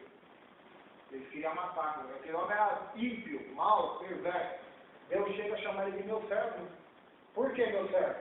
Porque Deus iria usar ele para punir os israelitas. Assim como Deus estava usando. Eu estou falando isso não é para confundir você não. É para você entender o que vai acontecer na grande tribulação. Deus vai usar esses gafanhotos para punir os moradores da terra. Só que esses gafanhotos de Joel são comuns.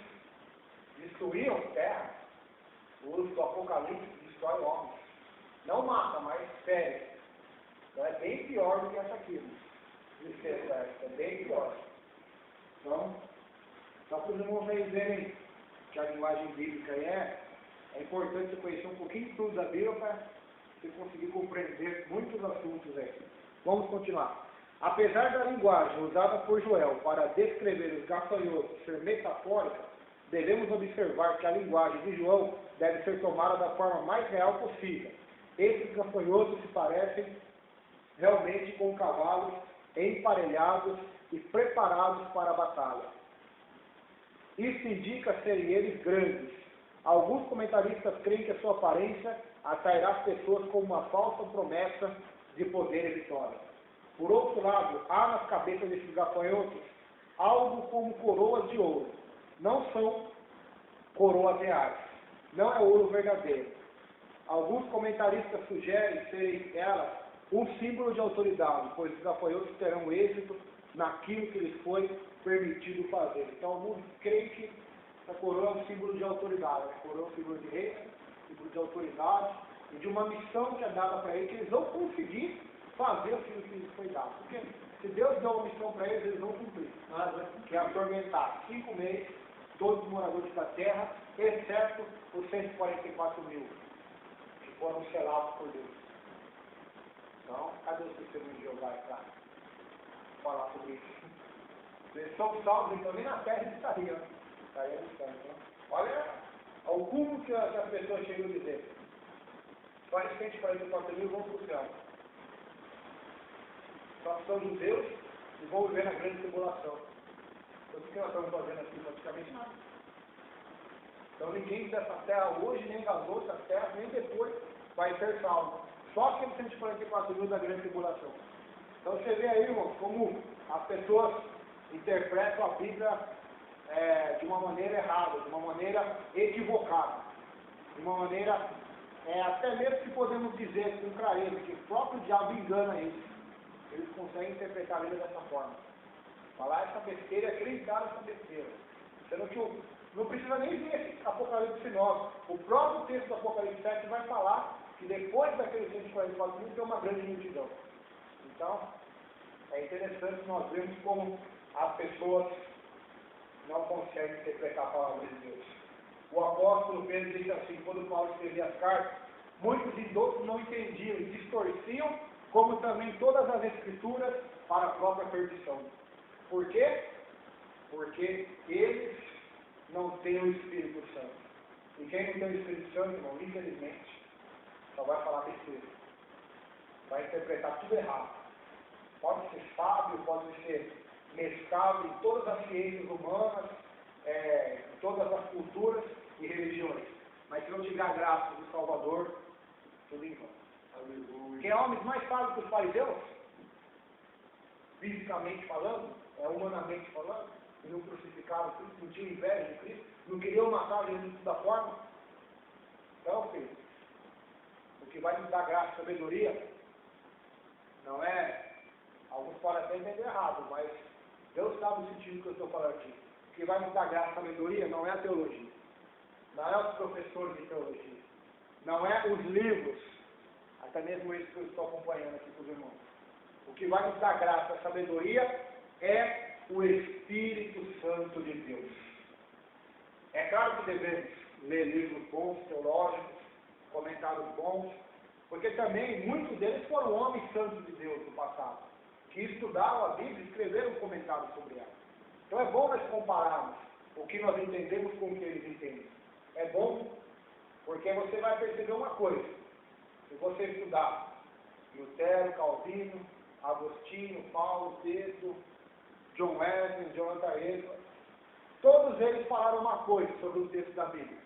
E você está interpretando de outro jeito. Será que em 2000 anos, todos os cristãos do passado interpretaram a Bíblia errado e só você está interpretando certo?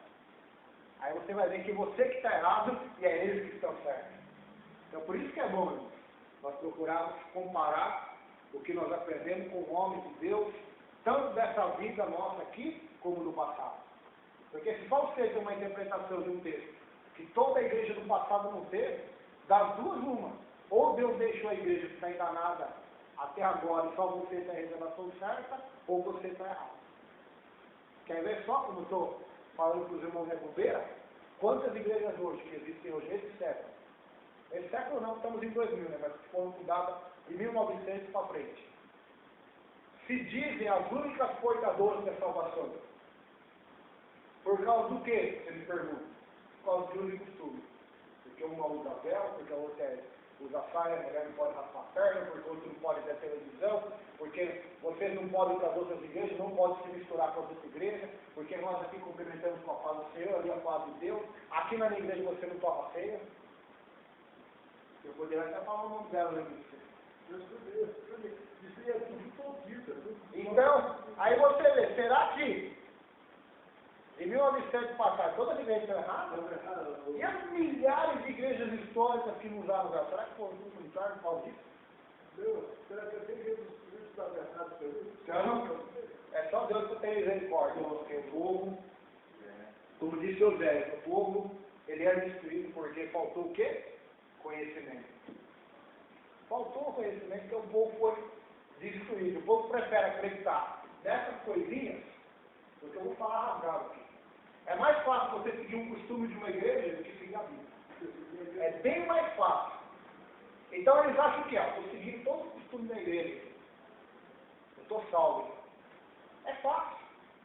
A salvação pelo legalismo é fácil, mas é um veneno. Por que é um veneno? Porque a salvação não é pelo legalismo, não é por uma guarda de uma tradição eclesiástica. A salvação é pela graça. E a graça transforma o homem numa nova criatura que vai o quê? Ser transformada dia a dia para ter sentimentos, características e pensamentos e atitudes iguais a Cristo Jesus. Então, quem estuda a Bíblia, medita mesmo, examina, você conversando com as pessoas, você vai vendo o erro. Então, Você vai vendo não só o erro dele, mas o erro do livro também. então você vê, irmãos, que por isso que é bom estudar a Bíblia. Você comparar o que você aprendeu com outras pessoas, com outros teólogos, com outros estudiosos, com outros pastores, pregadores, e até mesmo aqueles que já morreram no Senhor. E que deixou livros escritos, deixou muitas coisas boas aí para nós aprendermos. Se todos eles interpretaram do jeito, e agora nosso irmão é o novo profeta que é a nova revelação. Cuidado com isso, que acontece muito hoje. Tem os novos profetas aí com novas revelações. Anátema, diz a Bíblia. A revelação já foi dada. A palavra já foi dada. Por que muitos pastores aí não gostam de mim, não gostam do pastor? Por quê? Porque na lágrima não leva, não adianta. Cara, pode até derramar lágrima, gente que chega a derramar lágrima e está pregando coisa errada de novo mundo. E engana as pessoas, comove. Mas quem conhece a Bíblia, irmãos? Ó, não passa a perna não tem como passar a perna. A palavra de Deus é a luz. E quem está andando na palavra, anda na luz. Quem anda na luz, não vai ser enganado pelas pedras. Não vai ser enganado pelo luz. Por quê? Ouve a voz do pastor. O sumo pastor, Jesus. João 10 diz, as minhas ovelhas ouvem a minha voz e me seguem. Então, o verdadeiro cristão, ele ouve a voz do mestre. Ele discerne o que é a voz de Deus e o que é a voz do mundo, a voz do louco, a voz do mercenário. Então, esses gafanhotos, eles causam destruição, dor, angústia. Você já ouviu essa palavra? Deus não castiga? Já ouviu ou não? Que Deus não castiga? Nas igrejas você já ouviu, não ouviu falar que não ouviu? Não, eu já vi assim nas igrejas, mas na Bíblia Deus castiga assim. Deus no castigo, já ouviu isso? Já ouviu ou não ouviu? Os pastores falando Não, isso. eu já vi, eu já ouvi. Manda ele ler Apocalipse 9. Só manda ele ler Apocalipse 9, a quinta vez. Só isso, também é assim. Aí você pergunta para ele, quem está aqui? É Deus ou o diabo? Acabou.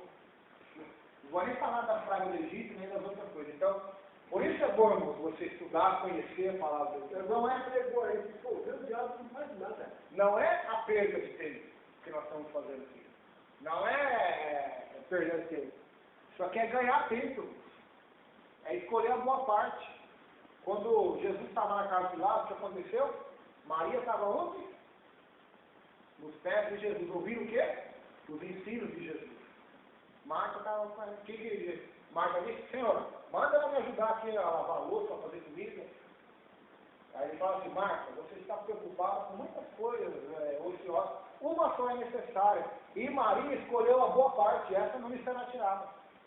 Então isso que você está ouvindo hoje, não vai ser tirado, essa boa parte. Vai ser acrescentado para a sua vida. Mais e mais. E essas palavras, elas vão estar na sua mente, no seu coração, e vão estar gravadas pelo Espírito de Deus. E no momento oportuno, quando o inimigo quiser te enganar, com falsos profetas e outras coisas, você vai lembrar delas. Eu vou lembrar delas. Nós, graças a Deus, vamos lembrar delas. No nosso momento de fraqueza, de fome, como foi o momento de Jesus de fome no deserto ali, depois do jejum, que o diabo vai vir, é nesse momento o Espírito Santo vai nos dar graça e sabedoria. Então não é perder de tempo, é ganhar tempo, aprender a palavra. Vamos lá. Suas faces também não lembram os gafanhotos comuns, pois têm a aparência de rosto humano. Ao contrário do corpo de inseto, ele sugere seres com inteligência demoníaca. Essa combinação de animal e humano é algo sumamente assombroso. Combinação de animal com homem. Até que as lendas aí por aí, né, animal, vampiro, homem com morcego, lobisomem, homem com lobo. As lendas, né? Que quando o homem se mistura com os espécies, ele fica muito mais forte. É lenda, estou falando só para todo mundo entender, tá vendo? Falando que existe isso, não vai falar, ó, aqui na igreja lá, o pregador falou assim, o lobisomem deu, não, para você entender onde eu vou chegar. O vampiro, o que acontece? Ele tem poder, tipo de morcego, voar, enxergar, rapidez, o lobisomem, etc. Até esses filmes aí de Hollywood, de X-Men, de tantas coisas aí, até assisto alguns, eu acho interessante, ao me falar que eles conseguem misturar o homem com os animais, eles ficam mais. O homem consegue enxergar mais rápido, ouvir de longe, Superman mesmo é tipo um híbrido, né? Consegue ver de longe, ouvir de longe, voar. É mais ou menos isso que se dá com eles. Eles têm a aparência de homens com animais, ou seja, eles têm os dois poderes. Olha só como é que é o negócio. Então, até tem lógica esse filme de Hollywood, de misturar as coisas, porque num tempo vai chegar a acontecer isso mesmo. Os gafanhotos vão ter inteligência de homens, de demônios, de aparência de animais terríveis, leões, escorpiões, para destruir a terra, para trazer desgraça e dor aos homens. Olha só que interessante. Você percebeu? As coroas lá. Outros dizem que são falsas tais coroas. Serve apenas para atrair as pessoas com falsas promessas, da mesma forma como Satanás tentou a Jesus com a glória dos reinos deste mundo. Porém, não há indicação de tal promessa aqui, porque os que na terra estiverem nesse tempo, hão de procurar a morte. Os gafanhotos também são descritos no versículo 8 como tendo cabelo de mulher. No versículo anterior, a palavra para homem é genérica e significa raça humana, ou ser humano. Aqui a palavra é especificamente usada para designar mulher. Refere-se a um cabelo longo. Alguns veem isso como uma alusão à longa antena dos gafanhotos. Outros, especificamente os comentaristas antigos, pensam que essas criaturas demoníacas estimularão a mulher a pecar. Então aí tem várias várias interpretações. Até eu disse vaidade, alguns interpretam os cabelos da mulher como vaidade, como seres demoníacos vaidosos, outros como que vão atormentar mulheres, outros só com uma aparência mesmo, porque vai ter esses animais, esses insetos, que não sei que tamanho vai ser, não fala a Bíblia, mas pequeno não vai ser, né, claro. Então vai ser algo aí que fique facilmente imaginar como esses espíritos, esses animais do mundo serão. Os dentes como dentes de leão. Lembram-nos da descrição de Joel, capítulo 1:6, onde aqueles falam de destruição.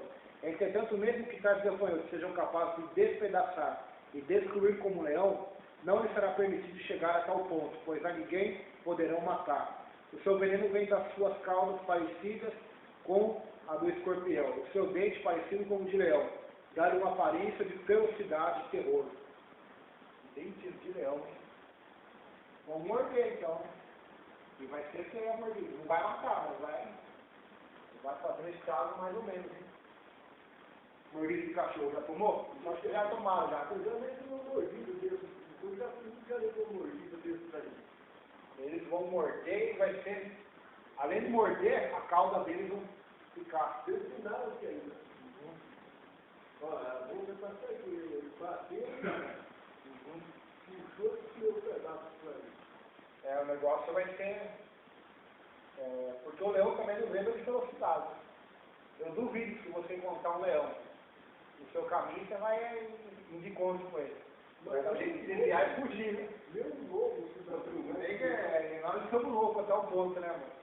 A não ser que vocês não são no céu da língua, né? Que tem força de Deus para derrotar o leão, né? Mas como nós não temos, né? Então vai correr, vai se esconder, não vai. Então, esses dentes de leão fala disso, de ferocidade, terror, a imagem, imagina a imagem desses seres.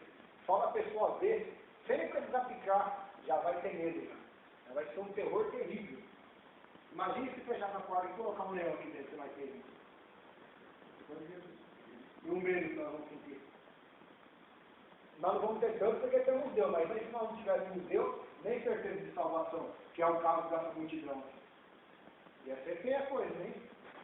Sem fé em Deus, que Deus pode fechar a boca do leão, como Daniel tinha. Aí ia ser terrível, hein? Sem aliança com Deus, sem salvação, sem Cristo Jesus. Você fechado na sua porta com o leão. Com fome. E aí? Vai ficar comendo não? Então é mais ou menos isso que vai acontecer. Eu gosto de levar os irmãos a pensar o que vai acontecer na história da vida. Porque é só assim para você sentir na pele o que eles vão sentir lá. Um pouco, só imaginar, né? Porque vai ser pior do que eu estou descrevendo. O que eu estou falando, pode contar em 1000 vezes, vai ser pior ainda. Vai ser pior. Então, só para ter uma base. Só para você ter uma base, mais ou menos. A invencibilidade desses gafanhotos é também indicada pelo fato de terem couraças de ferro. Isso sugere que, caso possuam algum ponto vulnerável, esse estará devidamente acobertado. Assim, nenhuma arma disponível ao homem poderá fazê-los parar. Olha só como a linguagem bíblica é profunda. Eles têm couraça de ferro. O que é couraça? É uma armadura de soldados, principalmente da época da bíblica, os romanos. Mas é de ferro, então preste não vai passar, tiro não vai. Tem colete a prova de bala hoje, não tem? Bala não passa. Esses gafanhotos vão ter um colete dado por Deus, que nenhuma arma, nenhuma 12, nenhum metralhador, nenhum míssil, nenhum HK, nenhum rifle vai conseguir matá-los. Aí você está vendo que o negócio não vai ser brincadeira agora, né? Eles vão ter até proteção. Então nós somos vou fazer um exemplo aqui. Nós somos da grande tribulação, nós temos aqui, não somos crentes, não somos salvos. Não queremos nada com Deus, também não queremos nada com Cristo. Somos ateus, acreditamos nem em Deus, nem no diabo. Falando um exemplo para os irmãos entenderem. Então vamos bolar uma arma aqui. Os animais ainda estamos vendo no jornal que começou a atacar a terra. Vamos bolar uma arma aqui para tentar matar eles. Isso é o que muitos vão tentar fazer, né, Sérgio? Vamos tentar achar um ponto fraco, porque todo animal tem um ponto fraco. Esse não vai ter. Esse é o perigo. Eles não vão conseguir. Imagine só como que vai ser. Eles têm proteção, invencibilidade.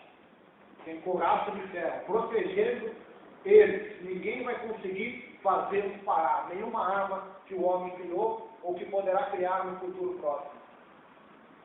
E olha que eles estão criando cada arma que nós nem imaginamos. Né? Imagina as armas que o homem já criou, que nós nem sabemos onde que tem. As armas que os governos. Então, o irmão sabe, falar algo aqui que é interessante. Cada governo tem uma agência secreta. Isso acho que os irmãos já sabiam. Uma polícia secreta, uma agência secreta. E existem bases secretas. Subsolo, embaixo da terra, em lugares que nós nem imaginamos, aonde eles criam armas, fazem experiências. E nós nem sabemos, né? Esse negócio aí, televisão, internet. Sabe o que era a internet? Vou falar para os irmãos, era arma de guerra. Era a arma dos exércitos que comunicaram. Depois passou aí a ser agora uma utilidade que o mundo inteiro usa. Mas sabe Deus o que ele já tem de avançado. Que estão há muitos anos na nossa frente, nós nem imaginamos que ele já tem inventado de armas, de tecnologia para usar a serviço do mal, a serviço da guerra. Sabe Deus o que ele tem inventado? Só Deus. Os irmãos sabem que eles têm avião de controle remoto, já sabem disso? Os caças dele não precisam de piloto mais. Vai na base, tipo videogame. Ele vai, se derrubar, derrubou, não vai matar, não vai perder um soldado, vai perder só uma máquina. Mas eles já voam longe e soltam isso e vai embora. Tá bom. Tem aviões que eles inventam que são indetectáveis, o radar não consegue detectar. Tão rápidos e a tecnologia deles é tão avançada que nem o radar consegue detectar. Então, embora eles tenham todas essas tecnologias, estou falando sobre isso só para não entender, nenhuma delas vai nos livrar do juízo de Deus. Nenhuma delas. Como diz a Bíblia, ainda que eles cabem lá no profundo da terra, façam uma base. A 1000 metros abaixo da terra, lá Deus alcança eles. Ainda que eles subam nas alturas, como a NASA, e fiquem flutuando nos seus foguetes, ou nos seus satélites artificiais. Os irmãos sabem que tem, né? Sabe? Essas imagens que recebemos de televisão, de telefonia, rádio, vêm de satélite. Eles ficam flutuando fora da atmosfera da Terra, em volta da Terra. Ainda que eles se escondam lá em cima, Deus vai alcançar eles lá também. Ainda que eles se escondam num submarino, lá no fundo do mar, no submarino, Deus alcança eles lá também, como alcançou Jonas, lá no fundo da terra, no vento do peixe. Na caverna, não vai ter onde se esconder. O juízo vai vir. Então é isso que quer dizer o texto. A linguagem do verso 9 é idêntica de Joel 2:4-8, onde o profeta descreve os gafanhotos daquela praga como tendo aparência de cavalos, sendo como estrondo de carros sobre os cumes dos montes, crepitando como chamas de fogo, que devoram o restolho como um povo poderoso, posto em ordem de combate. Mas agora, trata-se de cumprimento muito maior do que qualquer coisa que haja acontecido nos dias de Joel. Então nós vimos aí o profeta Joel, ele profetizou que esses gafanhotos da época dele já viriam como se parecesse um exército, com grande barulho de carros. Carros, quando falam, não está falando desses carros que nós temos hoje, não. O carro deles era o seguinte, era cavalos na frente, aí ele fazia não sei nem falar, era um carro com 2 rodas, amarrava as cordas dos cavalos e iam.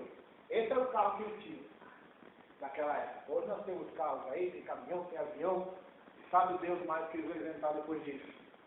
Só que esses carros, quando estavam marchando em guerra, faziam um grande barulho, faziam os inimigos ficar com medo. Então, só o marchar desses seres que vão sair do abismo já vai ser forte, glorioso, e vai fazer os homens temerem de terror dele. O marchar dessas criaturas. O bater das asas desses milhares de gafanhotos faz um barulho tão grande que João limita-se a descrevê-lo como sendo o som de cavalos e carros de guerra em plena batalha. Então aquelas espadas batendo na outra, cavalos rixando, andando, homens gritando. João compara o barulho do bater das asas dos gafanhotos como cavalos em guerra. Então, é um ser aí, nós vamos especificar, mas é um ser híbrido, com várias misturas de vários animais.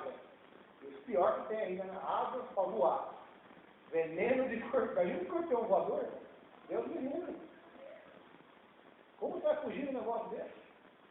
Escorpião, falando humanamente aqui, né? Ele vai poder saber essa parede aí. Escorpião voador com dente de leão com inteligência de homem. Os animais não são inteligentes, né? Se fechar a porta aqui, eles não vão conseguir entrar. Mas eles vão dar um jeito, vai ser inteligente. Vamos abrir um buraco nessa parede agora. Eles vão ter uma inteligência que, como de um homem. Então, olha só. Que negócio forte isso. Pela terceira vez, João menciona que a cauda dos gafanhotos tem ferrão e é capaz de destilar veneno como os escorpiões de verdade. No estilo apocalíptico do Antigo Testamento, ele observa que o veneno pode machucar, ferir, torturar e danificar, mas não matar. Repetidamente enfatiza que o seu poder e autoridade para fazer isso continuarão por 5 meses. Terminado esse período, provavelmente voltarão ao abismo de onde vieram. Alguns supõem que desde que esses demônios vieram do abismo, Deus os revestirá de sua aparência, especialmente para esta ocasião de juízo. Outros creem que, como são seres espirituais invisíveis, João limita-se a descrever o seu caráter e natureza. E ao mesmo tempo tenta demonstrar a seus leitores os terríveis sofrimentos que os gafanhotos infligirão à humanidade. Mas a linguagem de João aqui indica que esta é a forma que ele os viu na sua visão. Se a linguagem é figurativa e não literal, representa mesmo assim uma realidade que de fato virá sobre todos que não tiverem o selo de Deus em suas frontes. Agora vamos para a última parte, que é o verso 11 e 12 somente. Apocalipse 9, verso 11 e 12. Vai falar do rei dos gafanhotos agora, do chefe dele, do líder deles. Diz assim: tinham sobre eles como seu rei o anjo do abismo, cujo nome em hebraico é Abaddon, e em grego Apolion. O primeiro ai passou, eis que depois destas coisas vem ainda mais 2 ais. Então esse que nós lemos é o primeiro, tem mais 2 ainda. Iguais, semelhantes, ou até mais fortes do que esses que vão acontecer na terra, na grande tribulação ainda. Olha só, isso aí foi 5 meses, hein? Tem mais 2 piores ainda, que vai chegar. Então, por isso é importante ser fiel a Deus, servir a Deus, para sermos salvos dessa época. Essa época vai ser terrível. E talvez nem pode acontecer também, na nossa vida. Né? Talvez pode demorar mais 20, mais 50, mais 500 anos para acontecer essa grande tribulação. Sabemos. Paulo já acreditava que ia começar, o mistério ia começar na época dele já. Jesus ia arrebatar ele já em esse período já. Ele não falou, nós os que estivermos vivos. Ele acreditava que ele já seria arrebatado. Porque o verdadeiro cristão tem que viver como se Cristo fosse voltar agora. Tem que estar preparado. Perguntaram para John Wesley. Perguntaram assim para John Wesley: como que você se prepara para a vinda de Cristo? Ele fala, eu não me preparo, eu ando preparado todo dia. Você não vai dar tempo de se preparar, você tem que andar preparado todo dia. Vai, dia tal, hora tal, ele vai vir, então você dá tempo. Até porque você pode ir antes dele vir. Você pode ir primeiro, antes dele voltar para toda a igreja arrebatando. Então, nós temos que andar sempre preparados e desejar a vinda do Senhor e amar, porque quando ele voltar, ele vai trazer justiça e juízo a essa terra e vai manifestar o seu reino de poder. Então, Maranata, como diz a Bíblia, a hora veio, Senhor Jesus. Então, isso é importante. Vamos voltar ao texto. O verso de número 11 diz assim: tinham sobre si o rei, o anjo do abismo, em hebreu era o seu nome Abaddon, e em grego Apolion. Que estes seres não são meros gafanhotos é indicado pelo fato de terem um rei sobre si. Provérbios 15 a 27. O anjo do abismo. Alguns pensam ser este anjo mesmo, para quem foi dada a chave no versículo 1. Mas aquele parece ser o mensageiro de Deus, ao passo que este está do lado do inimigo. Alguns chegam a pensar que ele é o próprio Satanás. Entretanto, Satanás acha-se agora preso. Além disso, será identificado especificamente mais tarde. Parece mais provável que o rei dos gafanhotos seja um demônio hierarquicamente abaixo de Satanás, mas que ocupa o lugar de destaque nas fileiras do inferno. Então, alguns dizem que este Abaddon, Apolion, é o próprio Satanás. Outros dizem que não é. O que ele é, então? É o diabo ou é um principado? Eu já falei aqui para os irmãos sobre principados, potestades, que Satanás tem uns abaixo dele, tipo os governadores, depois tem os presidentes, e depois tem ele como líder de todos. E depois tem os soldados, né, a hoste. Paulo vai falar sobre isso em Efésios capítulo 6. Potestade, principado, príncipe e hoste da maldade. Então, há uma hierarquia. Eu acredito que este ser não é o diabo, mas é um principado, um príncipe de Satanás, aonde ele é líder de um exército. E talvez ele também estava preso lá na Bíblia e foi solto também. Então ele nem na terra está livre, está preso até hoje. Abaddon. Então, eu acredito nisso. O nome hebraico deste anjo é Abaddon, um topônimo encontrado em Jó 26:6, 28:22, Salmo 86:6, Provérbios 15:11. Em toda essa passagem a palavra significa destruição, o lugar de destruição, o reino do perverso. Na Septuaginta a palavra é traduzida por apoleia, destruição. Mas João usa deliberadamente a palavra para identificar o anjo que está em redor do rei como rei sobre os gafanhotos. Apolion significa o destruidor. Ao usar a palavra dessa forma, João mostra a que tipo de destruição o anjo está associado. O uso da palavra em hebraico e em grego talvez seja uma referência ao fato de existirem tantos crentes judeus como gentios nas igrejas da Ásia Menor. Então, essas 7 cartas, eu já falei para os irmãos, vou repetir rapidamente. Apocalipse, esse Apocalipse de 22 capítulos, foi escrito 7 vezes iguais. E cada uma desses 7 rolos foram enrolados e enviados a 7 igrejas. E por que fala 2 nomes aqui? Hebraico Abaddon e em grego Apolion. Porque tinha muitos judeus convertidos também. E tinha muitos gentios convertidos. E judeus só falavam hebraico a maioria, só entendiam hebraico. Por isso que foi falado em 2 linguagens aqui. Em hebraico, que o significado é o mesmo, é destruidor. Até porque se você ler nas 7 cartas, tinha a sinagoga de Satanás, que é o quê? Os falsos judeus. Tinha os verdadeiros judeus que se converteram, e tinha os falsos judeus que não se converteram e queriam desviar a igreja. Porque a sinagoga era o quê? Era a substituição do templo. Como eles já não tinham mais o templo, tinha sido destruído, depois foi reconstruído, só que antes de ser, essa sinagoga se espalharam para o mundo inteiro. Era o local onde eles se reuniam para estudar as escrituras. Só que com o advento de Cristo, eles começaram a sua igreja. Eles não queriam aceitar isso. Eles queriam que continuasse a igreja, mas com o judaísmo. Aí não teve jeito. Aí então houve a heresia. Por isso, muitos desses judeus abandonaram a sinagoga. Abandonaram os rituais judaicos. E se converteram só a Cristo e só a graça. Mas muitos não. Então aí que houve a sinagoga de Satanás. E eles perseguiam os cristãos ainda por cima, esses falsos judeus.